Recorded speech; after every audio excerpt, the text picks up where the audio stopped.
Hey, VC. It's been a few weeks since I've been around, I think. Um, I've just gone out once looking for stuff and found a pretty good haul. I was thinking about waiting till after my next journey out, but I realized that record store day is coming up really fast, so I think I'm probably not going to go out till record store day, but hopefully, I'm hoping that my haul on record store day will be big enough to be its own video. So, already I'm talking too much. I went up to my favorite little record store in the very small college town that has pretty good prices on stuff. And as usual, I wasn't disappointed. So I think one of the very first things I saw was this Herbie Hancock, who I love, The Prisoner. It's a tone poet. Interestingly, it is not a gatefold. There just haven't been that many tone poets that are not gatefolds. So when I saw that, I was like, oh, interesting. It was a little more expensive. It was $28. I've been getting these for $25, so I'm not sure if my store has had a price increase across the board. They may have. It's still a good price for a tone poet, though, for sure. I think, oh man, no, I don't think Wayne is on this. Someone is, though. Joe Henderson, I think, maybe.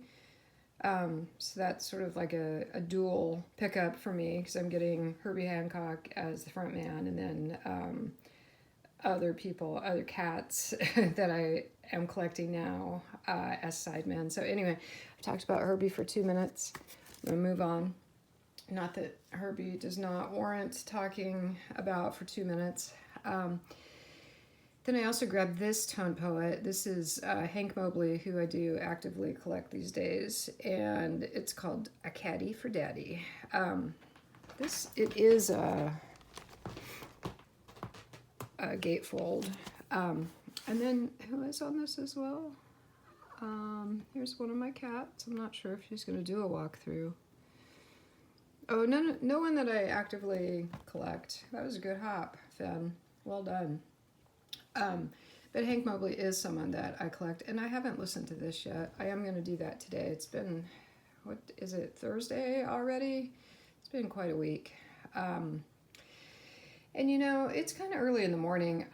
My days just get away from me pretty quickly these days. So I just decided I wanted to just sit down and do this. One take Charlie, it's totally what I do anyway. But this morning I was just like, I just had barely finished my coffee, and I'm like, you know what, I'm going to just sit down and do a video. So, yeah, I haven't listened to this one yet. I think I've listened to Herbie Hancock, The Prisoner, and then I've listened to one more of these, and I haven't listened to anything since then.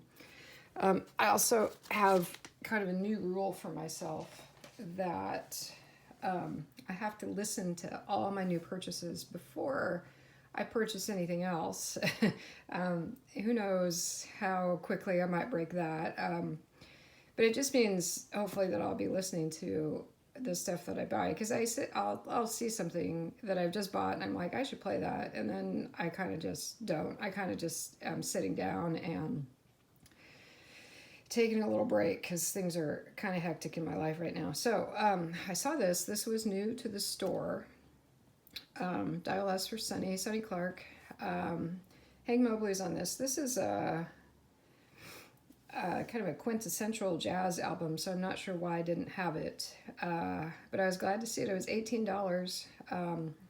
For a Blue Note, that's really good. I mean, back in the day, 6 months ago, when I was buying at my discount store, if this had been there, it would have been maybe, between $13 and like $16. So getting it for $18 is a really good deal, I think. So I look forward to listening to this one. I have also not listened to it. And the same with this one. Same pretty much all around. Quintessential jazz album. The real McCoy Tyner. Other cats on this. Joe Henderson, who I almost am actively collecting, and then Ron Carter, who I totally, I love the bass. It's my favorite instrument. So anytime I see, if I'm on the fence, oh, I'm not sure if I want to get this one. If it has Ron Carter on it, I'm like, all right, I'll get this one. So this one, brand new to the store, $24, a little bit more. Just as quintessential of an album as the Dial S for Sunny. So again, not sure about the pricing, how they come up with these things, but happy to have this. Looking forward to playing it possibly today, possibly this afternoon. I might have time. If not this afternoon, then probably tomorrow afternoon I'll have some time. I say that, and then boom, the day will be gone. But I do what I can. Then I saw this. It's a Blue Note 1986, a new generation of jazz. It was $3. It's got the Tower Records price tag on it, and it also has, I'm gonna just sort of let it focus because it's got this great hype sticker, and it was $3. It's a compilation. People on it though: Stanley Jordan, Bobby McFerrin, Tony Williams, Bill Evans. These are pretty big names. The other two I don't know: Bernie Wallace and Michelle. I haven't even tried to say his name.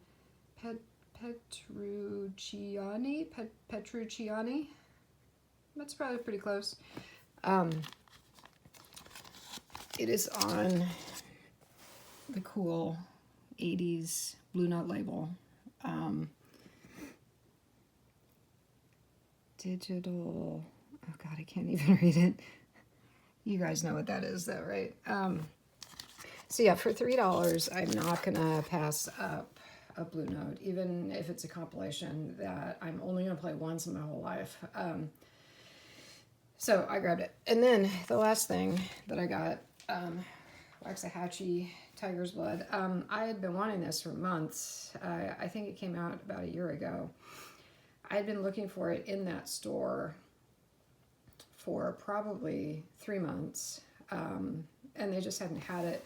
So what I've been doing at that store is I'll figure out the jazz stuff that I want to get within the price range that I'm thinking about spending in my head, and then I'll make sure I have room to buy one thing that's not jazz. So this time when I went into the store, I went through the non-jazz stuff first, and I saw this and I was like, heck yeah, I'm gonna get this finally. So it was $22. It is just the basic pressing. There are a lot of alternate pressings on different vinyls and stuff, but for $22 and the fact that it was there, I was just like, heck yeah, I'm gonna grab this.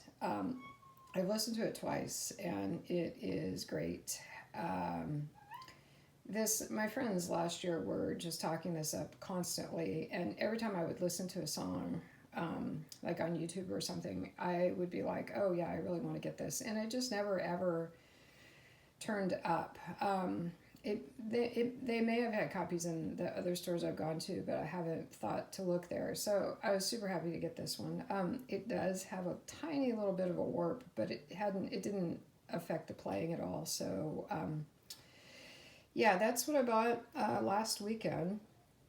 I'm not gonna probably go anywhere until record store day. That's probably going to be my next stop, which I think is it 2 weeks away now, basically. So just really briefly, here's what I'm planning to get for record store day. The Joni, of course. I mean, nobody saw that coming, right? Then Emmylou Harris Spy Boy. I really want to get that. Patsy Cline. Yeah, no one saw that coming for sure. I think the Patsy Cline is a 2 album, but it might even be a 3 album. I think the Joni is a 3 LP, so I think Patsy is a 2 LP. And then the other thing that I was a little bit on the fence about is the Elvis Costello, the God, what is it? King of America, is that what it's called? I think so. And it's a live recording of him doing that whole album. So when I realized that, I was like, when I realized that, and it's not just a reissue of the album, I was like, oh yeah, heck, I'm all over that. I think that one might be the hardest one to come by, because I think there might be like 1,500 instead of 2,000 or 3,000 that I think all the others have. Yeah, and that's it. That's all I'm gonna get. I know there's a bunch of jazz stuff, including Mingus, and I'm just focusing on those four. I think there's four. Um, I have a million jazz records. I'm gonna buy a million more jazz records.